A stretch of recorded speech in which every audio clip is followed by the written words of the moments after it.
Hello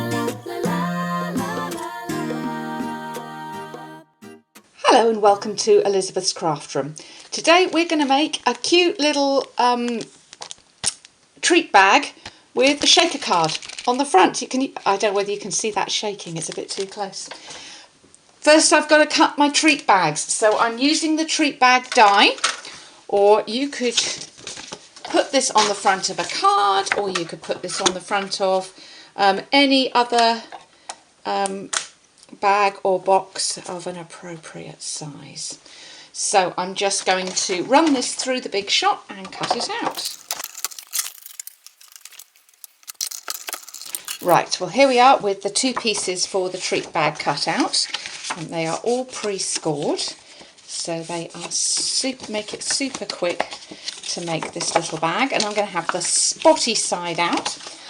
This paper, by the way, is from a little stack called the Playful Palette Designer Stack, and it's got lots of our new in colours in there, and it coordinates with the stamp set as well, so it's a really fun one. There's about less than half of the papers in there. It actually comes with 48 papers, but I've been busy using them and sharing them, so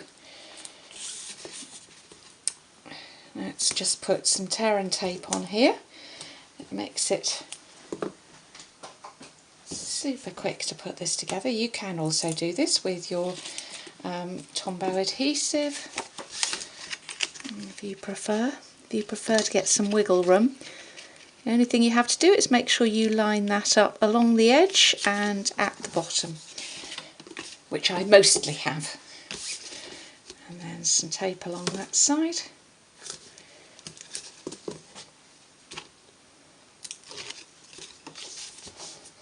And some tape along the bottom. Oops.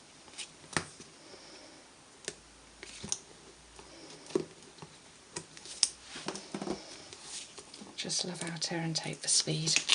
So there you go. So there's our little treat bag. And it's pretty as it is, but we're going to put the shaker element onto the front. So what we need to do first is to stamp a background for our shaker element. I'm going to use Time to Party, which is a stamp from our confetti. Let me just reach for it. There is chaos on this desk that you can't see. Confetti Celebration stamp set. So I'm going to do Time to Party. Now I'm giving myself a bit of space at the bottom. I'm punching this out with the 2.5 inch circle, but because we're going to have confetti in the bottom of there, I really want the greeting to be quite near the top. And we need a little bit of room for the edge as well. So there's our greeting, Time to Party. And that is going to stick straight onto my little envelope here, my little treat bag. So that's the first bit. Then we're going to have to build this up, and we have some fantastic new stuff to build this up, to build up the surround.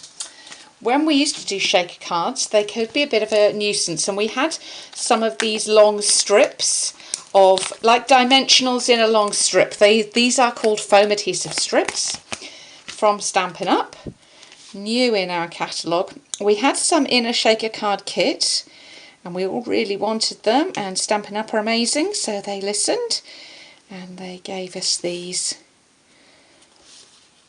to pop around our greeting so that we can make a shaker card. And you just need to go round the edge, making sure there's no gaps. You can cut them if you wish, and you know, do them in different shapes. As you can see, that's a circle, so I've just eased that around, but I just want to make sure there's no gaps where any of my confetti could come out. So the next thing I'm going to do is to make the little window that's going on top. How I'm doing that is I'm starting with a 2-inch circle punch. Now we also have lots of framelits in our catalogue now that layer up in ovals and circles and squares and hearts. So you could do this with any of those in any size. I don't have them as yet right now, but they're on their way. But in the meantime, I'm going to show you with my circle punches. And if you've got punches that layer, of course you can do it just as I am with those. This is window sheet. I've just left the brown paper behind it because I find it makes it easier to punch. This is our window sheet is our Stampin' Up acetate, nice and strong. And you can see you need a little bit of welly with a punch, but it is going to be very, very easy to do with a big shot and the framelits, which is kind of one of the reasons Stampin' Up have given us all those options.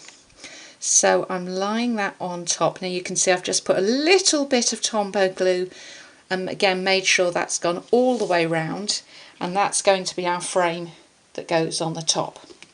So now we need our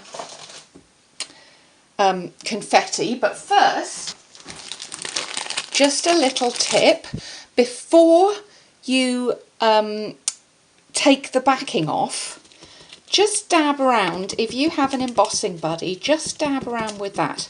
There's a very, very fine powder in it, and it'll stop the confetti sticking to the inside. So you obviously don't want to do that with this backing off. Now we're going to put our confetti in. And for our confetti, I'm going to use a mixture of some sequins, which are pretty. Now these are the Blushing Bride sequins that are in our catalogue. We also do individual sequins in little pots, but you can just pull this off the sequin trim. What I find is it's easier to pull it off right at the end, so once I've got a few of them off, I trim, there we go, trim that off. Now another tip is not to overfill with the confetti. We can get a bit carried away. Hands up who's done that. That would be me. But to make it easy, look, we have a confetti punch. How cute is that? And I've already found some other things to do with this confetti punch, I will tell you.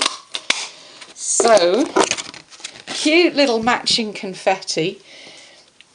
And I'm just going to cut some of the longer ones down just a smidgen, again, so they don't get in the way of the actual greeting. And this is what I mean by being careful you don't overfill. Okay, now that's in there. I'm going to take the backing off the strip and pop my circle on. And that's it. How cute is that? That's how easy it is to make a shaker card, or in this case, a little shaker treat pack. So I hope you've enjoyed your visit to Elizabeth's Craft Room today. Do get in touch if you'd like any of the goodies at elizabethscraftroom.blogspot.com, and you can shop in my online store anytime. I would be delighted if you would support my business. Thanks for visiting today, and I look forward to welcoming you back again soon.